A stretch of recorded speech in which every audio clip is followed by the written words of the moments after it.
धाकड़ खबर बेखौफसमा बेबाक अंदाज।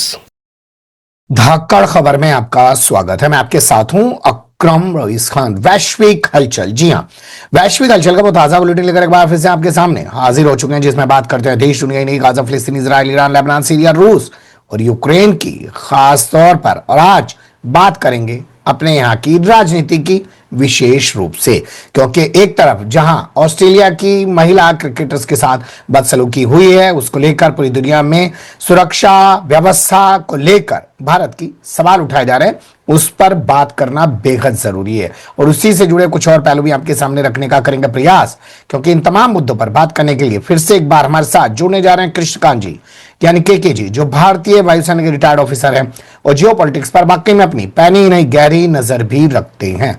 बहुत शुक्रिया सर वक्त देने के लिए। थैंक यू मिस्टर अकरम। कैसा चल रहा है आपका बिहार का दौरा, और वर्तमान समय में हम लोग मतलब आप कहां पे हैं? ये पटना से चल के गंगा नदी पार करके गाजीपुर नहीं, माफ कीजिएगा, हाजीपुर है, और वहीं से आगे महनार नामक गांव है जो मेरा ससुराल है। तो यहाँ पे बाकी कुछ लोग आ रहे थे तो हमें भी बुलाया गया था, हम भी आ गए हैं। पूजा वगैरह से मेरा कोई लेना देना नहीं है। और उसी हालात पे मैंने कल एक छोटा सा, बाकी तो काम नहीं कर पाया क्योंकि इंटरनेट का यहाँ प्रॉब्लम है, बाकी बिजली पानी है। हालांकि बिजली में कहा गया था कि बिहार में कहीं भी बिजली का कटौती नहीं हो रहा, खासकर चुनावी दौर है। मैंने कल गिना 6 बार बिजलियां कटी है, सुबह 2 बार कटी, और एक बार कटता है तो कम से कम 15 मिनट कम से कम कटता है। तो उसी में मैंने दिखाया कि भीड़ है, कैसे है, वह सब तो है ही है। और बिहार उस हिसाब से यदि हम इस जगह को देख के माने तो काफी बैकवर्ड जगह है। जी, मेरा सवाल वही है जो मैंने आपसे उस दिन कहा था जब आप दिल्ली से जा रहे थे पटना के लिए, कि हम लोग बात करेंगे इस मुद्दे पर। पटना से हाजीपुर का जो आपने सफर किया, इस दौरान आपने रास्ते में कहीं रुके भी होंगे, लोगों से बातचीत भी हुई होगी, जैसा आप करते हैं और करना भी चाहिए लोगों को। हालांकि आजकल जो एक हाईवे बना दिए गए हैं वो ऐसे कर दिए गए हैं, गांव देहात शहर सबसे आदमी कट गया, चले ही जा रहा है, चले ही जा रहा है, चले ही जा रहा है। क्या निकल के आया सर? देखिए, गांधी सेतु क्रॉस करने के बाद से जो था वो हाईवे हमें बहुत कम जगह पे है, वो मुख्य रूप से शहरों के बीच में, और रोड काफी खराब हालत में है, कुछ छोटे छोटे टुकड़ों को छोड़ दे तो। अब वैसा गड्ढा नहीं है जो कि आज से 10 साल या 15 साल पहले होता था, लेकिन फिर भी गड्ढे हैं, उसकी तुलना ना करें तो। सड़क खराब है, लोगों की बदहाली गरीबी साफ नजर आ रहा है। सड़क के किनारे जो दुकान लगे हुए, उससे भीड़ लगी हुई है, वह भी देखने से लगता है कि पुराने जमाने का वो है। आधुनिक जो एक मॉल होता है वह तो दूर ही छोड़ जाइए, एक एडवांस मॉडर्न शॉप्स जो दुकान होते हैं वो भी नजर नहीं आ रहा है। चाय के दुकान पे हम लोग जहां बैठे, 1-2 जगह ब्रेक लिया, मैं इसलिए भी देखना चाहता था लोगों की क्या है। और हाँ, जन सुराज के बारे में लोग जानते हैं, उसके पक्ष विपक्ष में बात कर रहे हैं।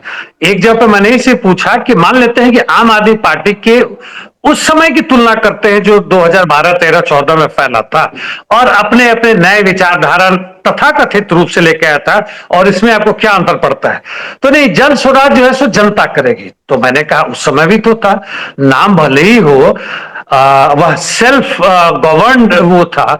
बाद में जब अरविंद केजरीवाल की सरकार बनी तो जनता से दूर हो गया, यहां तक कि पार्टी से भी दूर हो गया।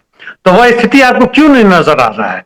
जबकि जन स्वराज के जो चलाने वाले हैं मुख्य रूप से प्रशांत किशोर, मुख्य रूप से यह तो चुनाव कैसे जीते इसका एक कंपनी खोला हुआ था, और नारे बेचते थे, तौर तरीका बेचते थे, कहा किस तरह से चुनावी समीकरण करें, जातीय धार्मिक आधार पर करें, कभी भाजपा, कभी जेडीयू, कभी राजद के साथ नहीं था, आम आदमी पार्टी, कभी कांग्रेस, यही सब करते रहते हैं। कहीं से पैसा आ गया मुझे नहीं मालूम, लेकिन अब उसके आधार पर अपना खुद की दूसरों क्यों सिखाए खुद कर रहे हैं।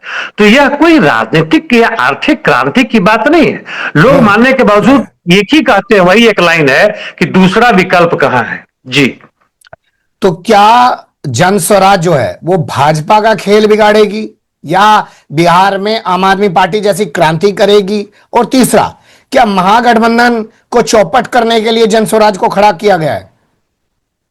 भाजपा यदि खेल बिगाड़ती है तो मुख्य रूप से उन लोगों के खिलाफ जो भाजपा अभी छोड़ रहे थे, उनका एक लार्ज नंबर जो उनके वोटर्स हैं, चाहे किसी कास्ट के हो चाहे किसी रिलीजन के हो, वह उनसे अब असंतुष्ट हो चुके हट रहे थे उनको रोकने का काम करेगा।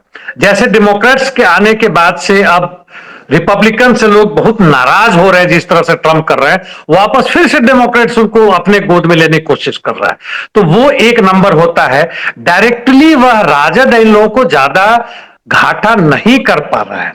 और अंततः एक कहें तो मतलब जब पानी का धार रुकता है, गंदगी आती है, मछलियां छटपटाती हैं, तो पकड़ने वाले लोग बहुत सारे आते हैं, जनता छटपटा रही है, जनता का हालत बहुत बुरा है।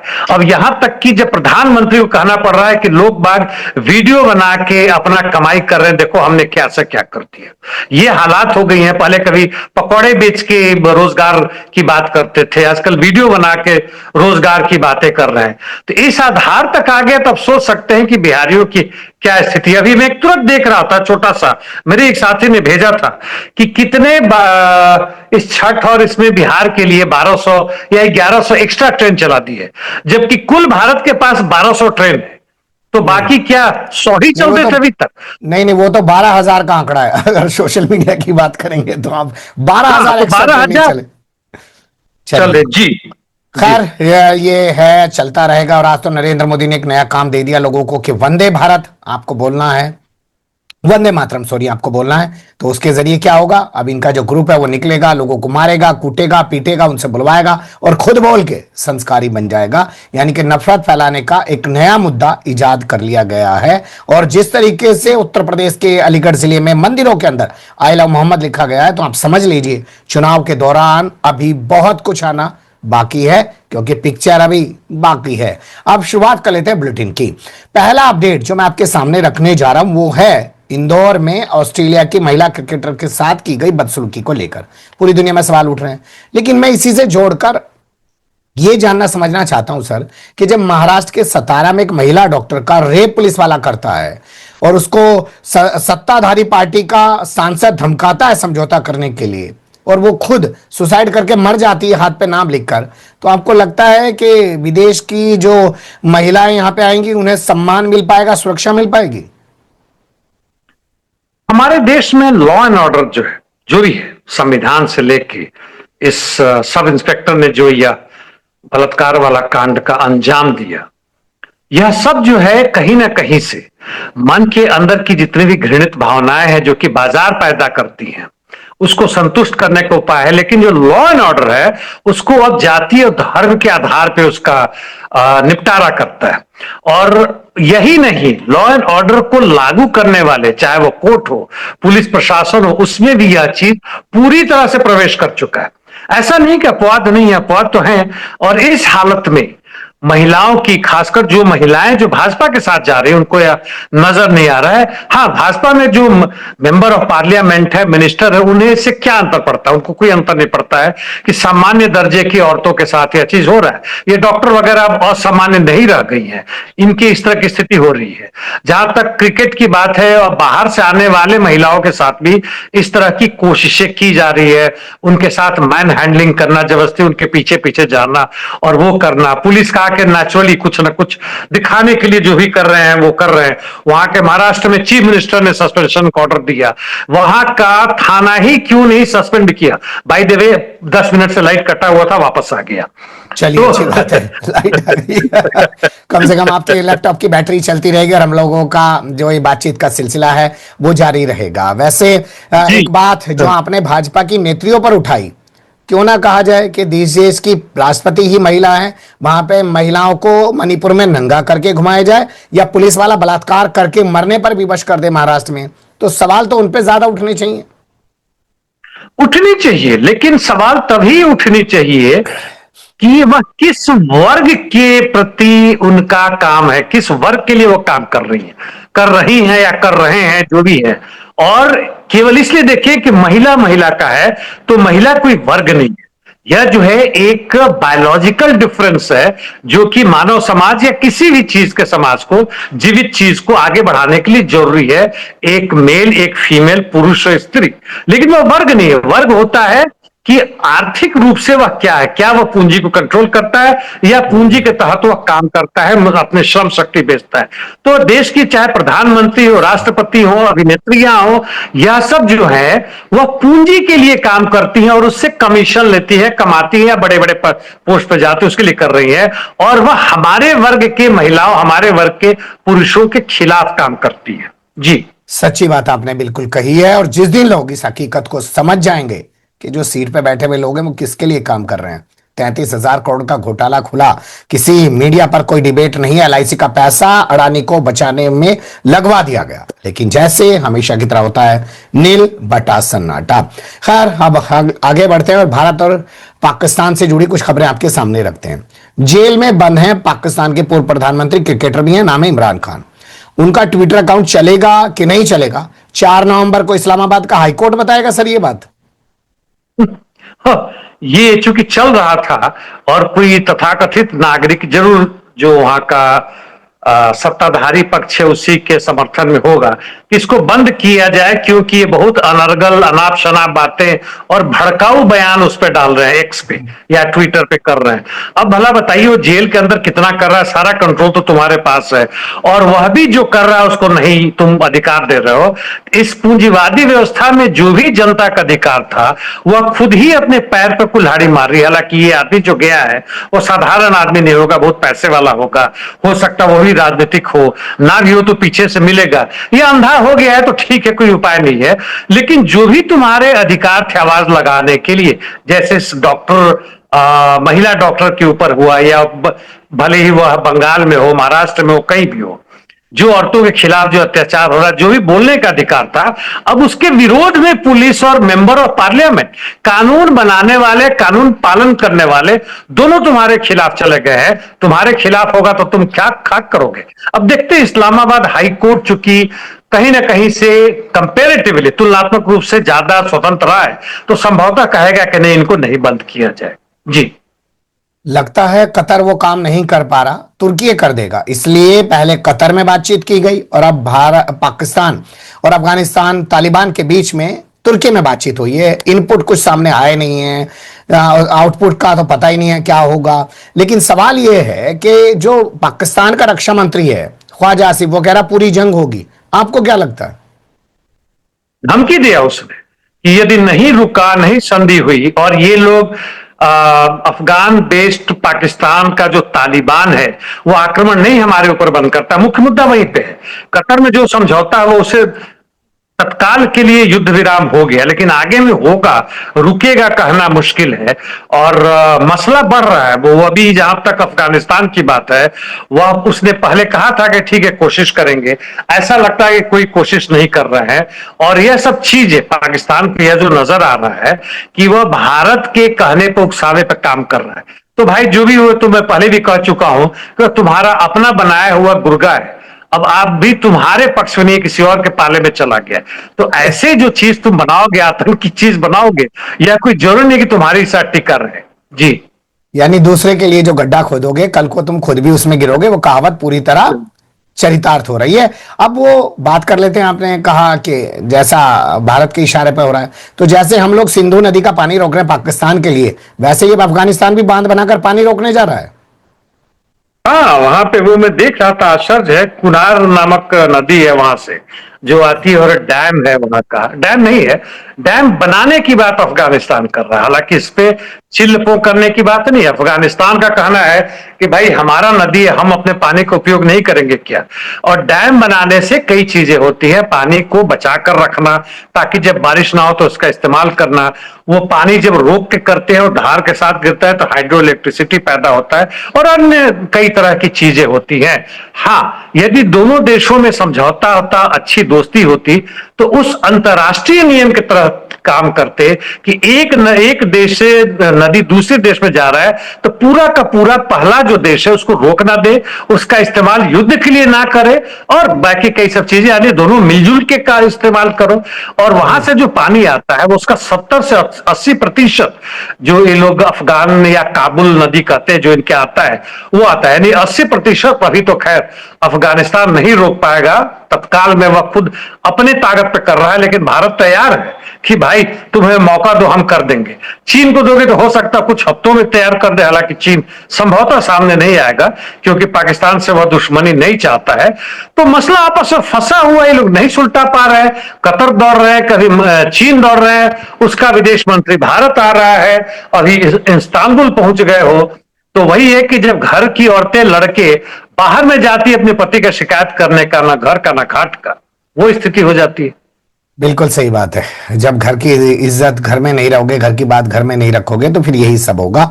अब रुक कर लेते हैं गाजा से जुड़ी खबरों का। जो सबसे बड़ा अपडेट है वो बहुत ही ज्यादा चौंकाने वाला है। अभी तक खबरें चल रही थी कि हथियार दिए जा रहे हैं, लोग भेजे जा रहे हैं इजराइल में नौकरी करने के नाम पर, जो गाजा में इस्तेमाल भी किए जा रहे हैं उन लोगों का। लेकिन अब खबर आई है कि टाटा जैसी बड़ी कंपनी ने इजराइल के साथ मिलकर गाजा में जनसंहार करवाया है। ये बड़ा महत्वपूर्ण है, मुझे भी अंदाजा नहीं था। हालांकि हर कंपनी जहां भी दुनिया में है, कुछ को छोड़ दे अपवाद को, इनकी पूरी की पूरी कोशिश यही रहती है कि मुनाफा दर कैसे बढ़ाया जाए। और जहां युद्ध चल रहा है वहां पर तो बहुत महत्वपूर्ण है।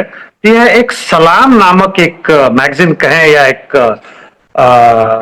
ग्रुप है जो कि काम करता है की इनेबलर, न्यूयॉर्क में, बाय द वे अमेरिका में ही।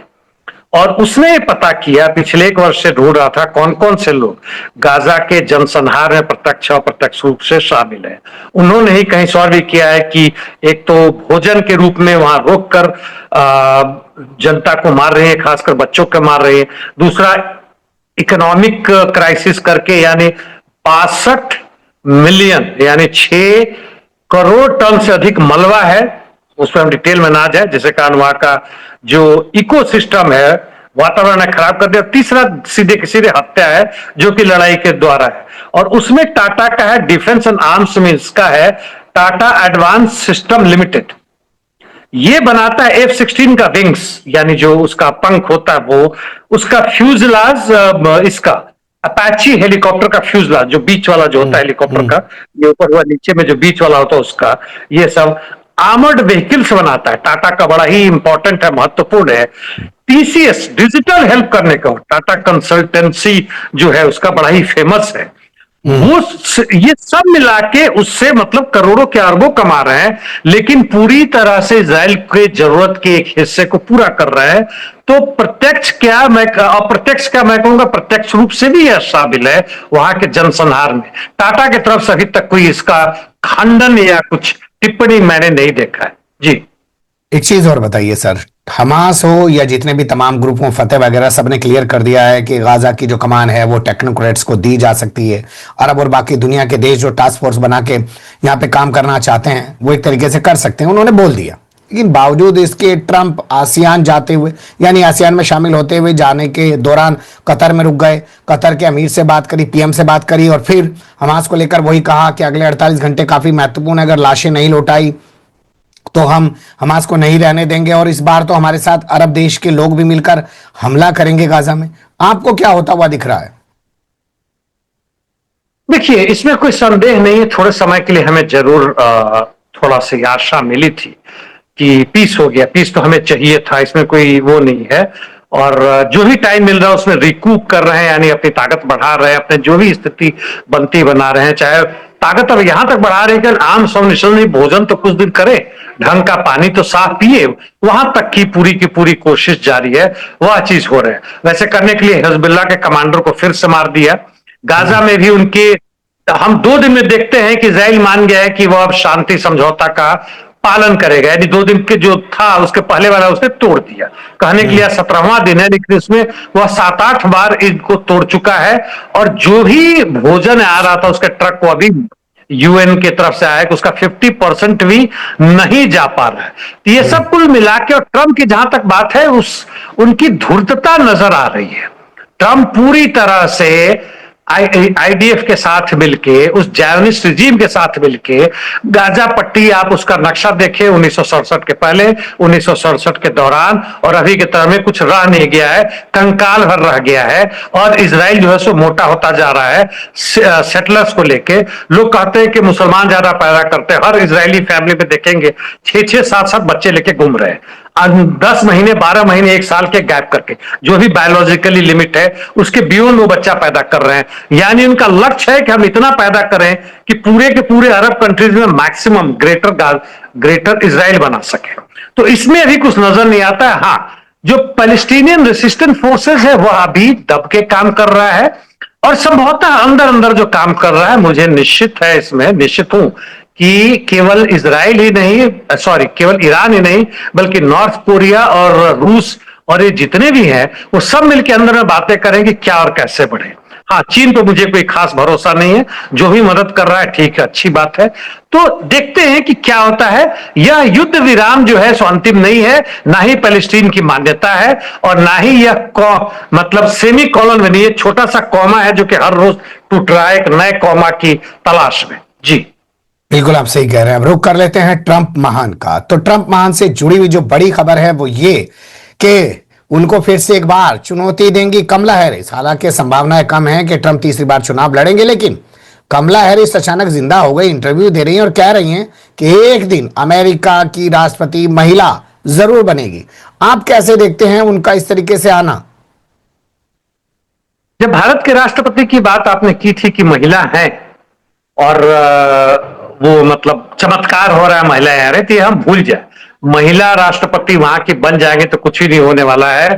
पुरुष जो है वो अफ्रीकन मूल के बन गए, महिला भी बन जाए उधर से तो क्या अंतर पड़ता है। हाँ, जोश अब इसमें जरूर आ रहा है पूरे के पूरे डेमोक्रेट्स पार्टी में। अभी कुछ दिन पहले 70 लाख, उसके करीब हफ्ते भर पहले 50 लाख जनता सड़क पे आ रही है।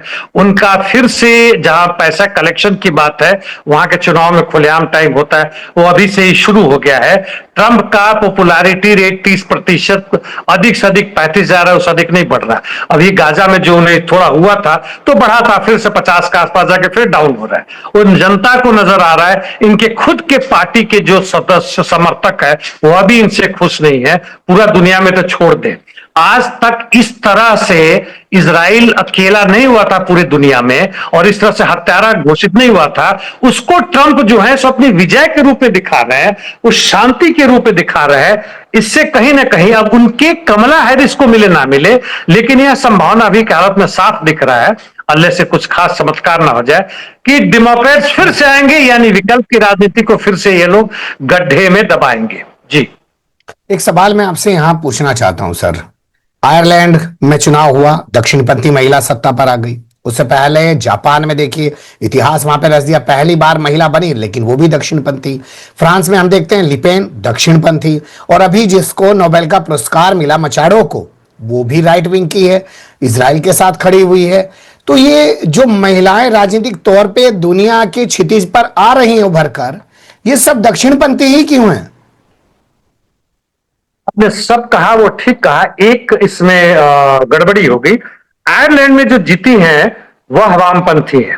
अच्छा, वह वो प्रो पैलेस्टीनियन है, और उन्हें 60% से अधिक वोट मिला है, 63। और जो इनके विपक्ष में थी वह या था वह विपक्ष वाले का शोर नहीं हो कि मेल है कि फीमेल है, खैर जो भी हो, उनको भी करीब 30-35% जो बाकी बच्चा वो वोट का मुख्य रूप से मिला, वह भी सेंट्रिस्ट है। यानी आयरलैंड जो अपनी मतलब बनाए हुए कि हम अभी दक्षिण में नहीं जाएंगे, लेकिन पूरी दुनिया की बात देखें तो आप बिल्कुल सही है।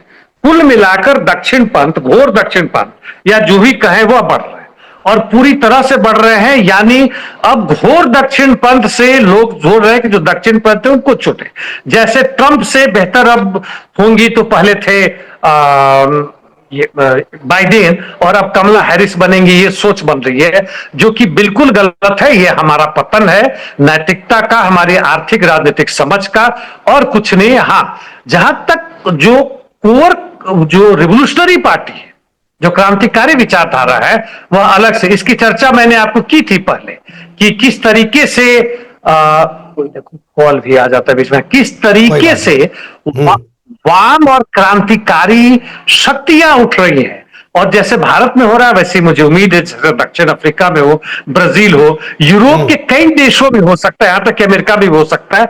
उस उम्मीद को हम जाया नहीं कर सकते, उसकी तैयारी हमें करनी चाहिए। वैसे आपकी बात सही है, केवल आयरलैंड को छोड़ के। जी, बिल्कुल सही आपने कहा कि हमें तैयारी तो करनी पड़ेगी, ऐसे थोड़ी कि हम बैठे रहेंगे और किसी वक्त का इंतजार करते रहेंगे, क्योंकि कोई और नहीं आएगा किसी और ग्रह से आके इन तमाम चीजों से निजात दिलाने के लिए। अगली जो खबर है वो ट्रंप के हवाले से ही है। ये अभी पहुंचे भी नहीं है और साउथ कोरिया की राजधानी में इनका विरोध होने लगा। दक्षिण कोरिया वैसे वह हार गए वहां के नॉर्थ कोरिया जब उस समय लड़ाई हुई थी 1953-54 के आसपास, और बहुत जबरदस्त लड़ाई चला था जिसमें चीन भी भाग लिया था। और मतलब वो जनता को मौका मिले तो उसका वीडियो मिलता है छोटे में कि कैसे वहां का जो डिमार्केशन लाइन था उत्तर कोरिया में घुस गए दक्षिण कोरिया वाले, अमेरिका और पूरे के पूरे उनके जितने 10-12 ग्रुप के थे जिसमें कनाडा इंग्लैंड थे, फिर वापस ही लोगों ने किया और अंततः रुका। तो दक्षिण कोरिया में भी वामपंथियों का, कम्युनिस्टों का बड़ा ही महत्वपूर्ण संघर्षशील उफान रहा है, उभार रहा है। इनकी लड़ाइयां हुई हैं, लड़े हैं, हथियारबंद लड़ाइयां, और हाल फिलहाल में भी उनका आंदोलन खड़ा हुआ है। अभी जो वहां के राष्ट्रपति जीते हैं तथा कथित रूप से घोर दक्षिण पंथी को हटा के दक्षिण पंथी या सेंट्रिस्ट अटैक कर ले, तो यहाँ के खासकर वहां के यूथ, विद्यार्थी वगैरह सब, उनकी फिर से तमन्ना है, उनकी लॉन्ग दृष्टि है कि हम भी एक उस तरह की सत्ता लाए जहां बेरोजगारी ना हो, जहां हम अमेरिकी चमचा ना रहे, और हम उत्तर कोरिया के साथ मिलकर एक देश बनाए, खासकर जो उनके पड़ोस में वियतनाम में है, उत्तर दक्षिण वियतनाम एक बन गया। तो ये विरोध कर रहे हैं। भले ही ट्रंप कितना भी कूदे, जैसे भी कूदे, एशियान में जा रहे हैं, फिर यहां जा रहे हैं, लेकिन उनका विरोध बहुत हो रहा है। इसी से अब अंदाजा लगा सकते हैं कि ट्रंप अंदर ही अंदर बेचैन है जैसे भी, कैसे जो है चीन के साथ टैरिफ वार को एक अंत दे। जी चलिए, यूरोप में जो चल रहा है और जो ही अपना उधर लैटिन अमेरिका में धमाल मचा रहे हैं, वेनेजुएला, कोलंबिया और तमाम देशों को लेकर, वो एक अलग मुद्दा है। लेकिन एशिया में पहली बार महान जी का यानी कि ट्रंप जी का पदार्पण हुआ है और यहां पर 5 दिन का उनका दौरा रहने वाला है। पहले वो आसियान शिखर सम्मेलन में रहेंगे, फिर जापान में रहेंगे, फिर वो जाके साउथ कोरिया जाएंगे, और खबरें ये भी चल रही हैं कि वो नॉर्थ कोरिया के शासक से भी मिल सकते हैं जैसे पिछली बार मिले थे। लेकिन आप उनके इस दौरे को क्या देखते हैं कि एशिया से उन्हें कुछ मिलेगा या उनसे एशिया को कुछ मिल सकता है? अब देखिए, कहने के लिए उन्होंने 10% के फिर से टैरिफ लगाने की धमकी दे दी है कनाडा पे, एक छोटे से एडवर्टीजमेंट के, रोनाल्ड रेगन के वगैरह वगैरह। वो एकदम फालतू वाहियात बात है। और दूसरी तरफ यहां भी मैं कुछ और बातों को ला रहा हूं। इनकी रेटिंग जो है, यूरोप बेस्ड एक कंपनी ने, जर्मनी का है, उसने इनकी रेटिंग को AA से AA- कर दिया है। उसका इकोनॉमिक तो कारण है, ये दूसरा है पॉलिटिकल की कुछ भी स्टेबल नहीं। आज ये कहते हैं कल वो कर देते हैं। कौन इनके साथ मतलब लॉन्ग टर्म इकोनॉमिक पैक्ट करेगा या जो भी करेगा। इनका बजट अभी तक नहीं पास हुआ है, इसलिए अमेरिका भरोसेमंद देश नहीं रहा है। वही हालत उन्होंने जो कर रखा है, कभी कहने के लिए कुछ कह देते हैं सूडान पे, वहां पे यूक्रेन में, इधर इजराइल के साथ, और करते कुछ और है। इसलिए ये भरोसेमंद के लायक नहीं रह गए।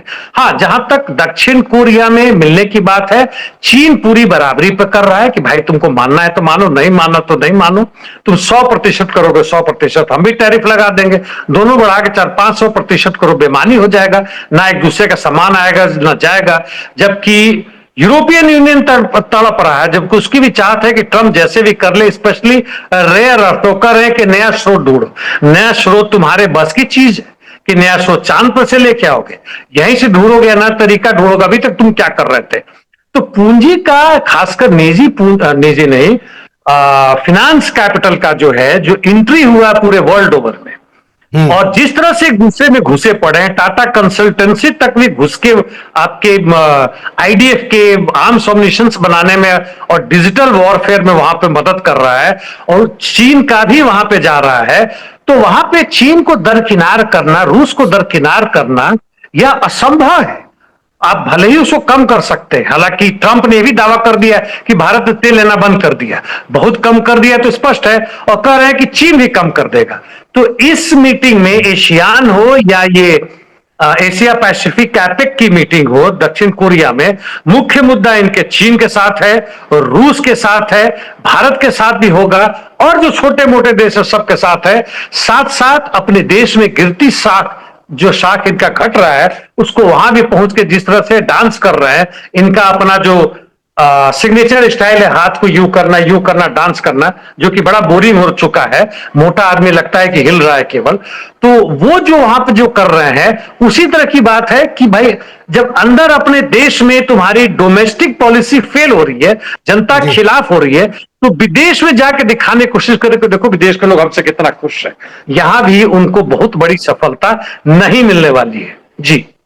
इस मामले में वैसे नरेंद्र मोदी इस बार पीछे रह गए हैं, वरना जब भी देश में चुनाव होता है वो किसी ना किसी विदेश दौरे पे चले जाते हैं, और उन्हें जाना था आसियान, लेकिन क्योंकि वहां सामने मिल जाएंगे ट्रंप, तो इसलिए उन्होंने परहेज ही रखा। वीडियो कॉन्फ्रेंसिंग पे वो संबोधित करेंगे। लेकिन अगर मैं एक लाइन में ये कहूं सर कि अगर चाइना के साथ कोई पैक्ट हो गया अमेरिका का, तो फिर तो 56 इंच का सीना फुला के अमेरिका वापस लौटेंगे ट्रंप और कहेंगे देखो मैंने कर डाला। बिल्कुल बिल्कुल। और ट्रंप का रेटिंग हो सकता है 4-5% बढ़ जाए, लेकिन ये सब जो कहते हैं ना, हमारे भोजपुरी भाषा में कहते हैं क्षण मात्री, मतलब आज ये कल, तो ये सब बिल्कुल उसी टाइप का है। जनता भी बेचारी फंस गई है वो अपों में, स्पेशली मिडिल क्लास वाले।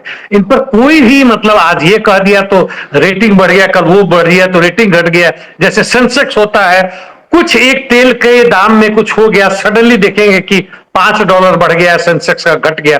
वही हालत है, इसमें कोई स्थायित्व तो नहीं है, और इससे कोई भी दिशा निर्देश की बातें हम नहीं कर सकते हैं। जी।